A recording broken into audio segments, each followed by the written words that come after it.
اردو کی آخری کتاب مؤلف ابن انشا، شائع کردہ بصرف زر کثیر، نامنظور کردہ چیئرمین ٹیکسٹ بک بورڈ برائے مراسلہ نمبر 733 PS 71، مورخہ 18 جنوری 1971، حوالہ چٹھی مورخہ 14 جنوری 1971۔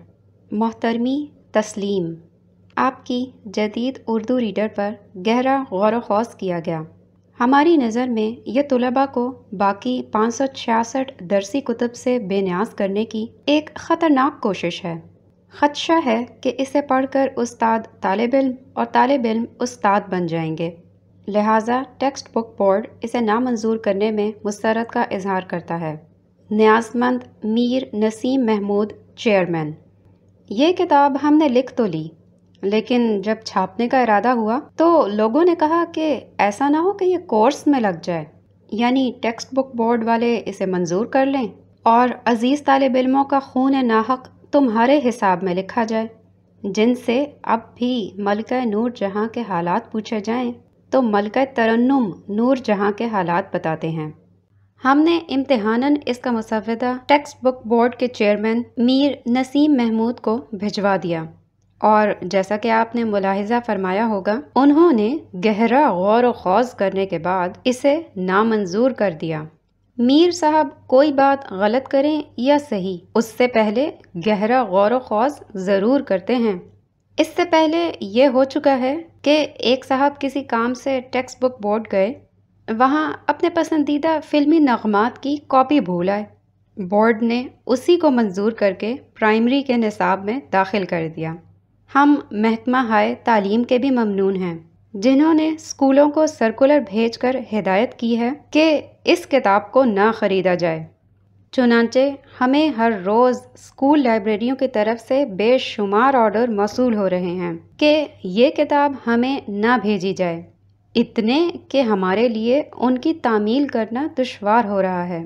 ہم نے اس کتاب میں کوئی نئی بات نہیں لکھی، ویسے تو آج کل کسی بھی کتاب میں کوئی نئی بات لکھنے کا رواج نہیں، لیکن ہم نے بالخصوص وہی کچھ لکھا ہے جو برسوں پہلے پڑھا تھا۔ اتنا ہے کہ یہ دن بڑے ہنگاموں کے تھے۔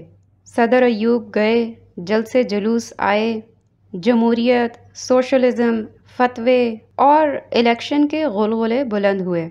اس شور میں تاریخ، جغرافیہ، حساب، گرامر، سبھی اسباق میں کچھ نہ کچھ گڑبڑ ہو گئی۔ تاریخ ہند میں نئے پرانے بادشاہ باہم خلط ملط ہو گئے، اکبر کے 9 رتنوں میں بھی عدل بدل ہو گئی، حتیٰ کہ مناظر قدرت اور ستاروں وغیرہ کا احوال لکھتے ہوئے بھی ہماری نظریں آسمان سے زیادہ زمین پر رہیں۔ بعض بادشاہوں کا احوال ہمیں اولیاء اللہ کے باب میں لکھنا تھا، لیکن بادشاہوں ہی میں لکھ گئے ہیں۔ اس میں ہماری نیت کا قصور نہیں، تاریخی واقعات کا قصور ہے۔ پڑھتے ہوئے یہ ملحوظ رکھا جائے کہ یہ کتاب صرف بالغوں کے لیے ہے، ذہنی بالغوں کے لیے، معمر نابالغوں کے لیے نہیں۔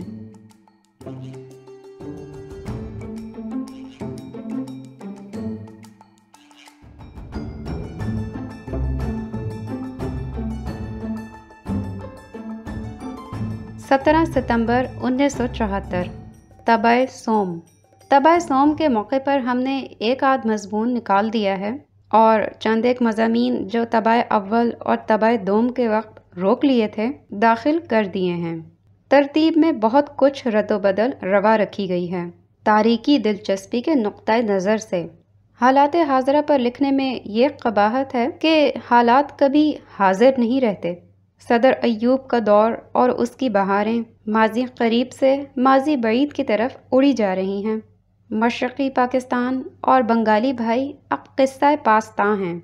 ہمارا تمہارا خدا بادشاہ بھی اب دنیا سے اٹھ گیا ہے۔ آخر فنا، آخر فنا۔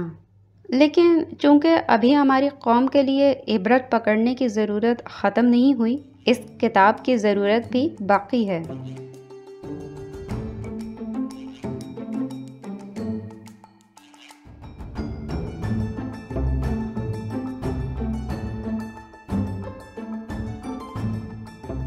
ایک دعا: یا اللہ، کھانے کو روٹی دے، پہننے کو کپڑا دے، رہنے کو مکان دے، عزت اور آسودگی کی زندگی دے۔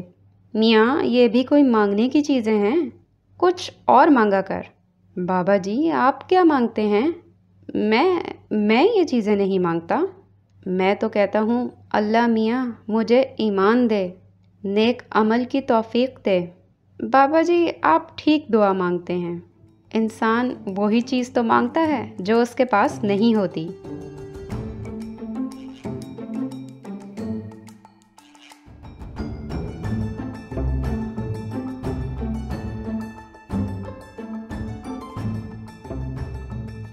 ہمارا ملک۔ ایران میں کون رہتا ہے؟ ایران میں ایرانی قوم رہتی ہے۔ انگلستان میں کون رہتا ہے؟ انگلستان میں انگریز قوم رہتی ہے۔ فرانس میں کون رہتا ہے؟ فرانس میں فرانسیسی قوم رہتی ہے۔ یہ کون سا ملک ہے؟ یہ پاکستان ہے۔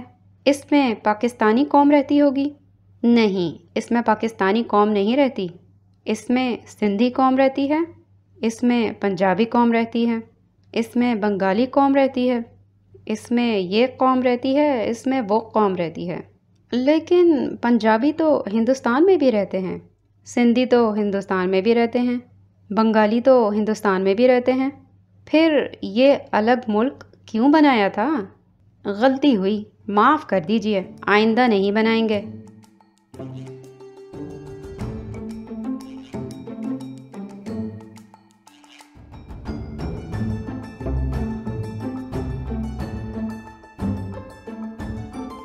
ہمارا تمہارا خدا بادشاہ۔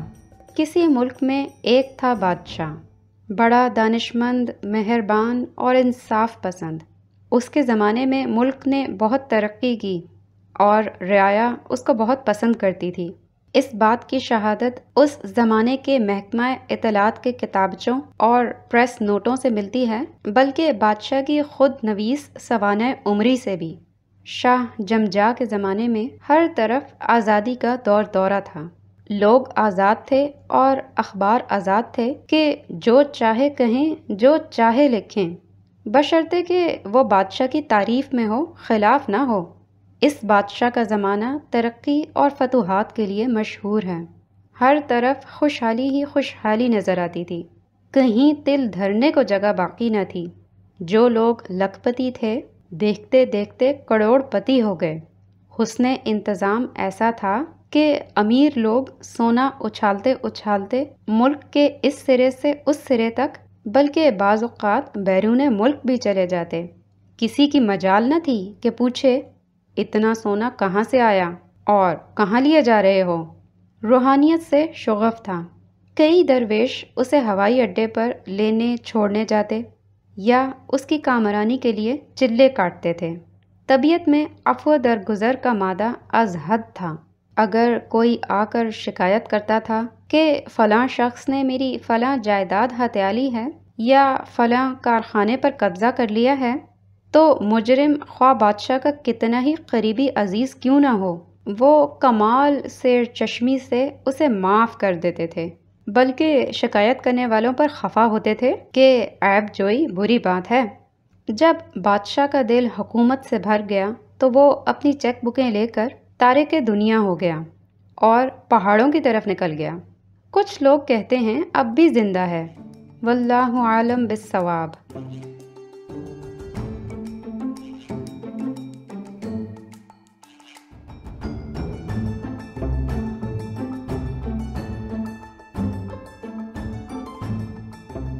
برکات حکومت غیر انگلشیہ۔ عزیزوں، بہت دن پہلے اس ملک میں انگریزوں کی حکومت ہوتی تھی اور درسی کتابوں میں ایک مضمون برکات حکومت انگلشیہ کے عنوان سے شامل رہتا تھا۔ اب ہم آزاد ہیں۔ اس زمانے کے مصنف حکومت انگلشیہ کی تعریف کیا کرتے تھے کیونکہ اس کے سوا چارہ نہ تھا۔ ہم اپنے عہد کی آزاد اور قومی حکومتوں کی تعریف کریں گے۔ اس کی وجہ بھی ظاہر ہے۔ عزیزوں، انگریزوں نے کچھ اچھے کام بھی کیے، لیکن ان کے زمانے میں خرابیاں بہت تھیں۔ کوئی حکومت کے خلاف بولتا تھا یا لکھتا تھا تو اس کو جیل بھیج دیتے تھے۔ اب نہیں بھیجتے۔ رشوت ستانی عام تھی، آج کل نہیں ہے۔ دکاندار چیزیں مہنگی بیچتے تھے اور ملاوٹ بھی کرتے تھے۔ آج کل کوئی مہنگی نہیں بیچتا، ملاوٹ بھی نہیں کرتا۔ انگریزوں کے زمانے میں امیر اور جاگیردار عیش کرتے تھے، غریبوں کو کوئی پوچھتا بھی نہیں تھا۔ اب امیر لوگ عیش نہیں کرتے اور غریبوں کو ہر کوئی اتنا پوچھتا ہے کہ وہ تنگ آ جاتے ہیں، خصوصاً حق رائے دہندگی بالغاں کے بعد سے۔ تعلیم اور صنعت و حرفت کو لیجئے، ربع صدی کے مختصر عرصے میں ہماری شرح خواندگی 18% ہو گئی ہے۔ غیر ملکی حکومت کے زمانے میں ایسا ہو سکتا تھا؟ انگریز شروع میں ہمارے دستکاروں کے انگوٹھے کاٹ دیتے تھے، اب کارخانوں کے مالک ہمارے اپنے لوگ ہیں، دستکاروں کے انگوٹھے نہیں کاٹتے۔ ہاں، کبھی کبھی پورے دستکار کو کاٹ دیتے ہیں۔ آزادی سے پہلے ہندو بنیے اور سرمایہ دار ہمیں لوٹا کرتے تھے، ہماری خواہش تھی کہ یہ سلسلہ ختم ہو اور ہمیں مسلمان بنیے اور سیٹھ لوٹیں۔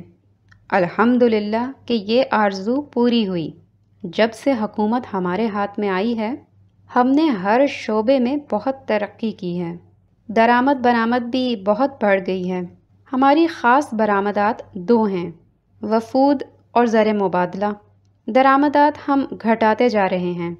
ایک زمانے میں تو خارجہ پالیسی تک باہر سے درآمد کرتے تھے، اب یہاں بننے لگی ہے۔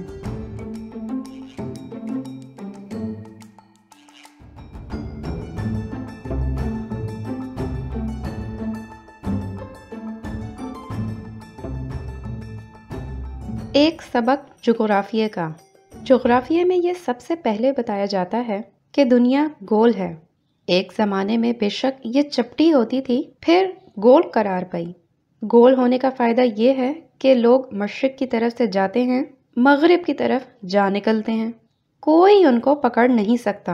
اسمگلروں، مجرموں اور سیاستدانوں کے لیے بڑی آسانی ہو گئی ہے۔ ہٹلر نے زمین کو دوبارہ چپٹا کرنے کی کوشش کی تھی، لیکن کامیاب نہیں ہوا۔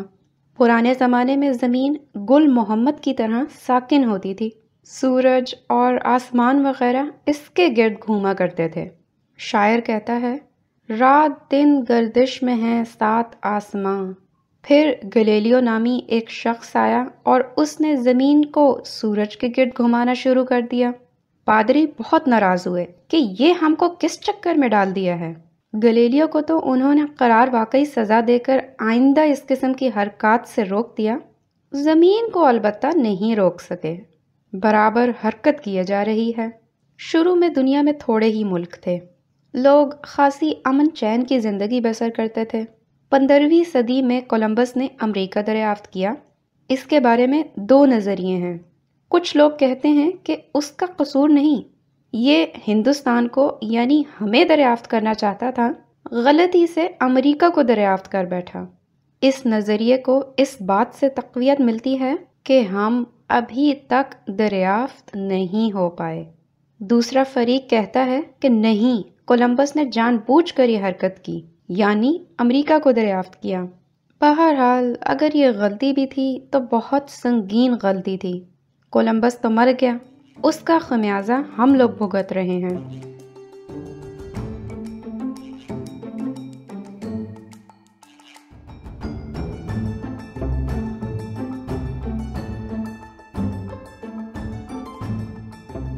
پاکستان، حدود اربع۔ پاکستان کے مشرق میں سیٹو ہے، مغرب میں سینٹو، شمال میں تاشقند اور جنوب میں پانی، یعنی جائے مفر کسی طرف نہیں۔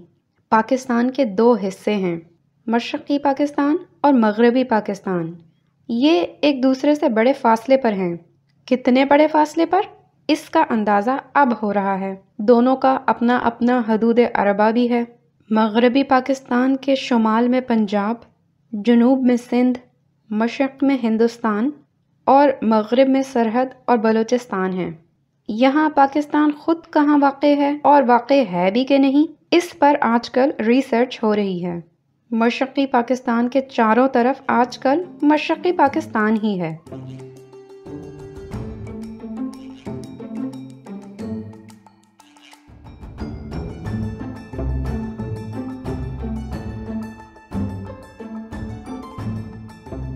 بھارت، یہ بھارت ہے۔ گاندھی جی یہیں پیدا ہوئے تھے، لوگ ان کی بڑی عزت کرتے تھے، ان کو مہاتما کہتے تھے، چنانچہ مار کر انہیں یہیں دفن کر دیا اور سمادھی بنا دی۔ دوسرے ملکوں کے بڑے لوگ آتے ہیں تو اس پر پھول چڑھاتے ہیں۔ اگر گاندھی جی نہ مرتے یعنی نہ مارے جاتے تو پورے ہندوستان میں عقیدت مندوں کے لیے پھول چڑھانے کی کوئی جگہ نہ تھی۔ یہی مسئلہ ہمارے پاکستان والوں کے لیے بھی تھا۔ ہمیں قائد اعظم کا ممنون ہونا چاہیے کہ خود ہی مر گئے اور سفارتی نمائندوں کے پھول چڑھانے کی ایک جگہ پیدا کر دی، ورنہ شاید ہمیں بھی ان کو مارنا ہی پڑتا۔ بھارت بڑا امن پسند ملک ہے، جس کا ثبوت یہ ہے کہ اکثر ہمسایہ ملکوں کے ساتھ اس کے سیز فائر کے معاہدے ہو چکے ہیں۔ 1965 میں ہمارے ساتھ ہوا، اس سے پہلے چین کے ساتھ ہوا۔ بھارت کا مقدس جانور گائے ہے، بھارتی اسی کا دودھ پیتے ہیں، اس کے گوبر سے چوکا لیپتے ہیں اور اسی کو قصائی کے ہاتھ بیچتے ہیں، کیونکہ خود وہ گائے کو کھانا یا مارنا پاپ سمجھتے ہیں۔ آدمی کو بھارت میں مقدس جانور نہیں گنا جاتا۔ بھارت کے بادشاہوں میں راجہ اشوک اور راجہ نہرو مشہور گزرے ہیں۔ اشوک سے ان کی لاٹ اور دہلی کا اشوکا ہوٹل یادگار ہے، اور نہرو جی کی یادگار مسئلہ کشمیر ہے، جو اشوک کی تمام یادگاروں سے زیادہ پائیدار اور مضبوط معلوم ہوتی ہے۔ راجہ نہرو بڑے دھرماتما آدمی تھے، صبح سویرے اٹھ کر شیرشک آسن کرتے تھے، یعنی سر نیچے اور ٹانگیں اوپر کر کے کھڑے ہو جاتے۔ رفتہ رفتہ ان کو ہر معاملے کو الٹا دیکھنے کی عادت ہو گئی۔ حیدرآباد کے مسئلے کو انہوں نے رعایا کے نقطۂ نظر سے دیکھا اور کشمیر کے مسئلے کو راجہ کے نقطۂ نظر سے۔ یوگ میں طرح طرح کے آسن ہوتے ہیں، ناواقف لوگ ان کو قلہ بازیاں سمجھتے ہیں۔ نہرو جی نفاست پسند بھی تھے، دن میں 2 بار اپنے کپڑے اور قول بدلا کرتے تھے۔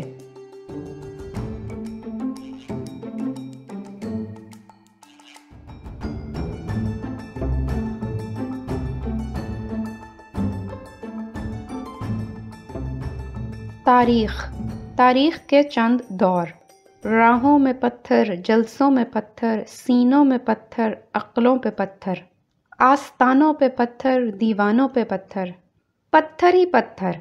یہ زمانہ پتھر کا زمانہ کہلاتا ہے۔ دیگیں ہی دیگیں، چمچے ہی چمچے، سکے ہی سکے، پیسے ہی پیسے، سونا ہی سونا، چاندی ہی چاندی۔ یہ زمانہ دھات کا زمانہ کہلاتا ہے۔ لوگ سونے چاندی کی زنجیریں بناتے ہیں، ہمیں اور آپ کو پہناتے ہیں، ہم اور آپ پہن کر خوش رہتے ہیں، بلکہ تھینک یو بھی کہتے ہیں۔ ایک اور زمانہ ہے آئرن ایج، یعنی لوہے کا زمانہ۔ لوہا وہ دھات ہے جس کا سب لوہا مانتے ہیں۔ حل کا پھل بھی لوہا، کارخانے کی کل بھی لوہا۔ لوہا مقناطیس بن جاتا ہے تو چاندی تک کو کھینچ لاتا ہے۔ 100 سونار کی، 1 لوہار کی۔ سونے والے لوہے والوں سے ڈرتے ہیں، لیکن کوئی کہاں تک رکوائے گا؟ ہمارے ہاں بھی لوہے کا زمانہ آئے گا۔ کچا لوہا اور کسی کام کا نہیں، بس اس سے آدمی بناتے ہیں جو مرد آہن کہلاتے ہیں۔ ان کو زنگ لگ جاتا ہے بلکہ کھا جاتا ہے، پھر بھی لوگ گھورے پر سے اٹھا لاتے ہیں، زندہ باد کے نعروں سے جلاتے ہیں۔ یہ اور دور ہے، لوگ ننگے گھومتے ہیں، ننگے ناچتے ہیں، ننگے کلبوں میں جاتے ہیں اور ایک دوسرے کو جلسوں میں ننگا کرتے ہیں۔ عوام تک کے کپڑے اتار لیتے ہیں، بلکہ کھال کھینچ لیتے ہیں۔ کھالوں سے زر مبادلہ کماتے ہیں، گوشت کچا کھا جاتے ہیں۔ نہ چولہا ہے نہ سیخ ہے۔ یہ زمانہ قبل از تاریخ ہے۔ ملاوٹ کی صنعت، رشوت کی صنعت، کوٹھی کی صنعت، پگڑی کی صنعت، حلوے کی صنعت، مانڈے کی صنعت، بیانوں اور نعروں کی صنعت، تعویذوں اور گنڈوں کی صنعت، یہ ہمارے ہاں کا صنعتی دور ہے۔ کاغذ کے کپڑے، کاغذ کے مکان، کاغذ کے آدمی، کاغذ کے جنگل، کاغذ کے شیر، ذرا نم ہوں تو سب کے سب ڈھیر۔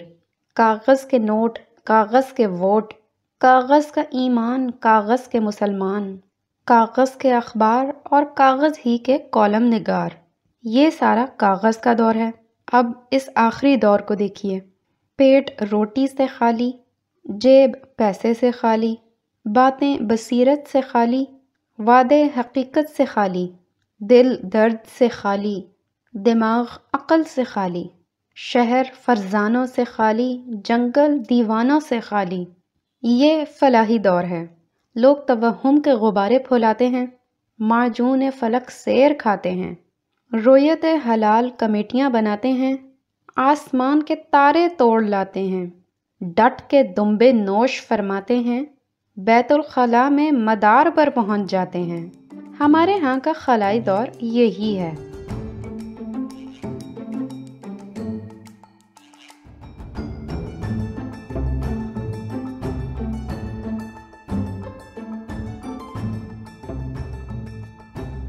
رامائن اور مہابھارت۔ رامائن رام چندر جی کی کہانی ہے۔ یہ راجا دسرتھ کے پرنس آف ویلز تھے، لیکن ان کی سوتیلی ماں کیکئی اپنے بیٹے بھرت کو راجا بنانا چاہتی تھی۔ اس کے بہکانے پر راجا دسرتھ نے رام چندر جی کو 14 برس کے لیے گھر سے نکال دیا۔ ان کی رانی سیتا کو بھی، ان کے بھائی لکشمن بھی ساتھ ہو لیے۔ بنواس کے لیے نکلتے وقت رام چندر جی کے پاس کچھ بھی نہ تھا، بس ایک کھڑاؤں تھی، وہ بھی بھرت نے رکھوا لی کہ آپ کی نشانی ہمارے پاس رہنی چاہیے۔ اس کھڑاؤں کو بھرت تخت کے پاس بلکہ اوپر رکھتا تھا تاکہ رام چندر جی کا کوئی آدمی چرا کر نہ لے جائے۔ جنگل میں رہنے کی وجہ سے ان کو گزارے میں چنداں تکلیف نہ ہوتی تھی۔ رام جی تو آخر رام جی تھے، زیادہ تر ان کا کام لکشمن یعنی برادر خرد کیا کرتے تھے۔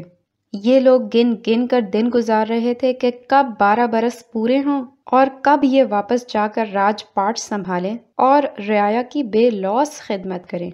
ایک روز جب کہ رام اور لکشمن دونوں شکار کو گئے ہوئے تھے، لنکا کا راجا راون آیا اور سیتا جی کو اٹھا لے گیا۔ اس پر رام چندر جی اور راون میں لڑائی ہوئی، گھمسان کا رن پڑا، جیسا کہ دسہرے کے تہوار میں پڑتا آپ نے دیکھا ہوگا۔ ہنومان جی اور ان کے بندروں نے رام چندر جی کا ساتھ دیا اور وہ راون اور اس کے راکشسوں کو مار کر جیت گئے۔ پرانے خیال کے ہندو اسی لیے بندروں کی اتنی عزت کرتے ہیں، ان کو انسانوں پر ترجیح دیتے ہیں۔ مہابھارت کوروؤں اور پانڈوؤں کی لڑائی کی داستان ہے۔ کورو تو جیسا کہ نام سے ہی ظاہر ہے بڑے کور چشم لوگ تھے، ہاں پانڈو اچھے تھے۔ اتنا ضرور ہے کہ کبھی کبھی جوا کھیل لیتے تھے اور تعدد ازدواج کا رواج بھی ان میں تھا، یعنی ایک عورت کے 5 شوہر ہو سکتے تھے، یک کے بعد دیگرے نہیں، وہ تو آج کل بھی ہوتے ہیں، بلکہ بیک وقت۔ دروپدی 5 پانڈوؤں کی بلا شرکت غیر بیوی تھی۔ چونکہ اس کا سلوک 5 سے یکساں تھا، اس لیے ہم اس معاملے پر زیادہ اعتراض نہیں کرتے۔ مہابھارت کے زمانے میں شادی میں ایسی مشکلات نہ ہوتی تھیں جیسی آج کل ہوتی ہیں کہ لڑکے کا حسب نسب، جائیداد اور تعلیم وغیرہ پوچھتے ہیں، حتیٰ کہ ذریعہ روزگار بھی۔ پنجابی یوپی کا سوال بھی اٹھتا ہے اور شیعہ سنی کی دیکھ پرکھ بھی۔ مہابھارت کے سنہری زمانے میں لوگ سویمبر رچاتے تھے۔ جو شخص بھی نیچے تیل کے کنڈ میں عکس پر نظر جمائے اوپر گھومتی مچھلی کی آنکھ میں تیر کا نشانہ لگاتا تھا، اس کے سر اپنی لڑکی کو مانڈ دیتے تھے۔ دروپدی کے سویمبر میں ارجن نے تیر مارا جو گھومتی مچھلی کی آنکھ میں سیدھا جا لگا۔ یہ حسن اتفاق تھا، ورنہ تو ایسے کرتب کے لیے آدمی کا ماہر بازیگر یا نٹ ہونا ضروری ہے۔ ہم آپ نہیں لگا سکتے۔ کورو اور پانڈو میں لڑائی کیوں ہوئی تھی یہ ہم نہیں جانتے۔ ہر لڑائی کے لیے وجہ کا ہونا ضروری بھی نہیں۔ اب کچھ آنکھوں دیکھا حال اس لڑائی کا سنیے۔ خواتین و حضرات، یہ کرکشیتر کا میدان ہے جو تحصیل کتیل ضلع کرنال میں واقع ہے۔ لڑائی اب شروع ہونے ہی والی ہے۔ کورو ایک طرف ہیں، پانڈو دوسری طرف۔ یہ ہونا بھی چاہیے، دونوں ایک طرف ہوں تو لڑائی کا کچھ مزہ نہ آئے۔ لڑنے والوں کے علاوہ بھی کچھ لوگ میدان میں نظر آ رہے ہیں۔ یہ درونا آچاریہ ہیں، دونوں فریقوں کے بزرگ ہیں۔ اپنا لشکر کوروؤں کو دے رکھا ہے، آشیرواد پانڈوؤں کو دے رکھی ہے۔ پانڈوؤں کا مطالبہ تھا کہ آپ آشیرواد کوروؤں کو دے دیں، لشکر ہمیں دے دیں۔ لیکن آچاریہ جی نہیں مانے۔ یہ کون ہے؟ یہ کرشن جی ہیں، مشہور افسانہ نگار کرشن نہیں، نہ مہاشے کرشن بلکہ اور صاحب ہیں۔ کرشن کنہیا کہلاتے ہیں، ابھی ابھی گوپیوں کے پاس سے آئے ہیں، مکھن ابھی تک ہونٹوں پہ لگا ہے، بیٹھے گیتا لکھ رہے ہیں، ارجن کو اپدیش دے رہے ہیں کہ مارو مارو اپنوں کو مارو، جھجکو نہیں، تاج و تخت کا معاملہ ہے، مذاق کی بات نہیں۔ یاد رہے کہ کورو اور پانڈو ایک دوسرے کے کزن ہیں۔ اے لو، کھانڈے سے کھانڈا بجنے لگا اور رتھ سے رتھ ٹکرا رہا ہے۔ یہ لڑائی تو لمبی چلتی معلوم ہوتی ہے، لہٰذا اب ہم واپس اسٹوڈیو چلتے ہیں۔ سوالات۔ سوال نمبر 1، ارجن نے گھومتی مچھلی کی آنکھ میں تیر مارنے کے علاوہ بھی کبھی کوئی اور تیر مارا تھا؟ سوال نمبر 2، پاکستان اور بھارت کی جنگ ستمبر 65 کا درون آچاریہ کون تھا؟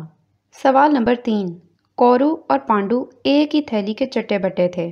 اس موضوع پر جواب مضمون لکھو، زیادہ سے زیادہ 10 الفاظ میں آ جانا چاہیے۔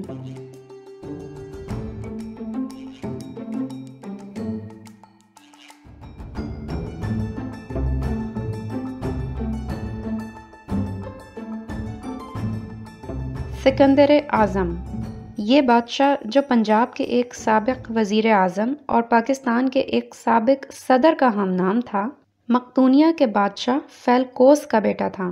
باپ کے مرنے کے بعد گدی پر بیٹھا، جو اس کی سعادت کی دلیل ہے۔ باپ کی زندگی میں بیٹھ جاتا تو باپ کیا کر لیتا؟ مورخین نے سکندر کی شجاعت اور دوسری صلاحیتوں کی بہت تعریف کی ہے۔ مشہور مورخ سہراب مودی بھی اپنے ایک فل اسکرپٹ میں لکھتے ہیں کہ سکندر بہت اچھا بادشاہ تھا۔ سکندر یونان سے فوج لے کر نکلا اور ایران پہنچا۔ یہاں پہنچتے ہی اس نے دارا مارا اور پھر ہندوستان کی راہ لی۔ جہلم کے قریب اس کی مد پھیڑ راجہ پورس سے ہوئی۔ اس زمانے میں راجاؤں کے نام بڑے اور درشن چھوٹے ہوتے تھے۔ جتنی بڑی راجہ پورس کی سلطنت تھی، اتنی بڑی بڑی تو پنجاب کے کئی زمینداروں کی جاگیریں ہیں۔ خیر، لڑائی ہوئی، کیونکہ لڑائی میں ایک فریق کا ہارنا ضروری ہوتا ہے اور سکندر کی حیثیت ایک طرح سے مہمان کی تھی، لہٰذا پورس ہار گیا، پکڑا گیا اور سکندر کے سامنے پیش ہوا۔ سکندر نے دعا سلام، راضی بازی اور بھلو چنگو کے بعد پوچھا، اے راجہ پورس، بتا تیرے سے کیا سلوک کیا جائے؟ پورس نے کہا، اے سکندر اعظم، حیف کہ تو اتنا بڑا بادشاہ ہو کر غلط زبان بولتا ہے۔ یہ تیرے سے کہاں کی بولی ہے؟ ایسا تو گنوار بولتے ہیں۔ اب رہا سلوک کا سوال، بھلا یہ بھی کوئی پوچھنے کی بات ہے؟ وہ سلوک کر جو بادشاہ بادشاہوں کے ساتھ کیا کرتے ہیں۔ سکندر نیا نیا بادشاہ ہوا تھا، اسے کیا معلوم تھا کہ بادشاہ لوگ بادشاہوں سے کیا سلوک کیا کرتے ہیں؟ اس نے اپنے درباری مورخوں سے پوچھا، انہوں نے مثالیں دے کر جو کچھ بتایا، اس کی روشنی میں سکندر نے کھڑے کھڑے تلوار نکال کر پورس کی بھٹا سی گردن اڑا دی۔ بعد میں پورس پچھتایا کہ میں نے ایسی احمقانہ فرمائش کی ہی کیوں تھی۔ بعض تاریخوں میں یہ واقعہ اور طرح آیا ہے۔ لکھا ہے کہ پورس کی بات سن کر سکندر بہت خوش ہوا، شیخی میں آ گیا۔ اس نے نہ صرف پورس کی جان بخشی کر دی بلکہ اس کا علاقہ بھی اس کو لوٹا دیا۔ ہو سکتا ہے یہی صحیح ہو۔ یہ اتنی پرانی بات ہے کہ اس پر اب بحث کرنا فضول ہے۔ پورس اس وقت نہیں مرا تو بعد میں مر گیا ہوگا۔ واضح رہے کہ بعد میں سکندر بھی مر گیا، جس کا پس منظر بہت افسوسناک ہے۔ مبینہ طور پر جناب خضر نے سکندر سے کہا تھا کہ چلو میرے ساتھ آب حیات کے چشمے پر، 2 گھونٹ پی لینا اور ابد تک دنیا فانی میں دندنانا، لوگوں کے سینے پر مونگ دلنا۔ وہاں پہنچ کر خضر صاحب سارا پانی خود پی گئے، سکندر کو سوکھا لوٹایا۔ جو کیا خضر نے سکندر سے، وہی کیا خضر حیات نے سکندر حیات سے، کیونکہ سکندر حیات تو مدت ہوئی لد گئے اس عمر میں جو لدنے کی نہ تھی، اور خضر حیات جو ان کے وزیر تھے ساٹھے پاٹھے اپنی جاگیر پر بیٹھے ہیں۔ سکندر مرزا مرحوم کے خضر بھی خدا کے فضل سے بقید حیات ہیں اور بخیریت ہیں، جس سے ثابت ہوا کہ آب حیات میں واقعی بڑی تاثیر ہے۔ سوالات۔ سوال نمبر 1، سکندر حیات سکندر مرزا اور سکندر اعظم میں سے کون بڑا فاتح تھا؟ سوال نمبر 2، پورس کون تھا؟ کیا پورس اور مہاراجہ رنجیت سنگھ کے علاوہ بھی پنجاب میں کبھی کوئی دیسی حکمران ہوا ہے؟ سوال نمبر 3، حسب ذیل میں سے کسی 5 پر مضمون لکھو۔ سکندر، خضر، سکندر حیات، خضر حیات۔ سوال نمبر 4، فلم سکندر اعظم میں کس کس نے کام کیا تھا؟ اس کا کوئی گانا یاد ہو تو سناؤ۔